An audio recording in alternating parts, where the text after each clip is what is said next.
رب المشرقین و رب المغربین، وہ رب ہے مشرقوں کا بھی، دونوں مشرقوں کا اور دونوں مغربوں کا۔ یہ تسنیہ کی جو مناسبت سے یہاں پر مشرقین و مغربین کہا، کہیں مشارق والمغارب ہے، رب المشارق والمغارب، کہیں مشرق و مغرب ہے، اور یہ سب ٹھیک ہے۔ مشرق و مغرب واحد کی حیثیت سے بھی درست ہے، اور مشرقین اور مغربین اس وقت کا جو مشرق ہے جہاں سورج نکل رہا ہے، اس کے مقابلے میں مغرب ہے جہاں وہ ڈوبے گا، لیکن وہی مغرب وہ مشرق ہے دوسرے ہمارا جو پیچھے جو حصہ گلوب کا اس کا مشرق ہے، اور جو ہمارا مشرق ہے وہ اس کا مغرب ہے۔ تو دو مشرق دو مغرب۔ پھر یہ کہ ہر نقطہ جو ہے زمین پر وہ مشرق بھی ہے مغرب بھی ہے، کسی نہ کسی وقت وہاں پر سورج جو ہے طلوع ہو رہا ہے، کبھی وہاں پر غروب ہو رہا ہے، تو مشارق والمغارب۔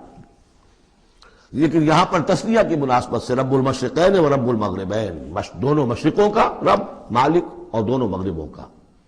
فَبِأَيِّ آلَاءِ رَبِّكُمَا تُكَذِّبَانِ۔